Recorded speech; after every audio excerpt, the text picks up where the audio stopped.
Hello നമസ്കാരം, ഏവർക്കും പുതിരയിലേക്ക്. കിഷ്കിന്ധകാണ്ഡം എന്ന ചിത്രത്തിൻ്റെ 10ാം ദിവസത്തെ കേരള ബോക്സ് ഓഫീസ് കളക്ഷൻ റിപ്പോർട്ടാണ് ഇന്നൊരു വീഡിയോ ഭാഗത്ത്. വീഡിയോയിൽ മുൻപ് വീഡിയോ ലൈക്ക് ചെയ്യുക, ചാനൽ സബ്സ്ക്രൈബ് ചെയ്യുക. സെപ്റ്റംബർ മാസം ധാരാളം ചിത്രങ്ങൾ OTT റിലീസ് ചെയ്യുന്നു.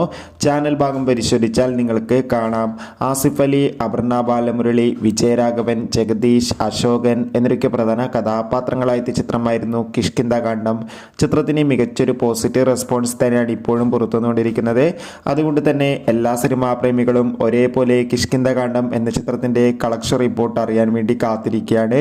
ചിത്രത്തിന് 10ാം ദിവസം മികച്ചൊരു ബുക്കിംഗ് തന്നെയാണ് കേരളത്തിൽ നടന്നത്. അതുകൊണ്ട് തന്നെ 10ാം ദിവസം മാത്രമായ ശനിയാഴ്ച ഏകദേശം 2 കോടിക്കടുത്ത് കളക്ഷൻ നേടിയെടുക്കാൻ വേണ്ടി സാധിക്കുമെന്നാണ് ട്രാക്കിംഗ് റിപ്പോർട്ടുകൾ സൂചിപ്പിക്കുന്നത്. എന്തായാലും കിഷ്കിന്ധകാണ്ഡം എന്ന ചിത്രത്തിന്റെ കൂടുതൽ കളക്ഷൻ റിപ്പോർട്ടിനായി കാത്തിരിക്കാം. ചിത്രം കണ്ടവരുടെ അഭിപ്രായം കമന്റ് ചെയ്യുക. കൂടുതൽ സിനിമാ വാർത്തകൾക്കായി ചാനൽ സബ്സ്ക്രൈബ് ചെയ്യുക.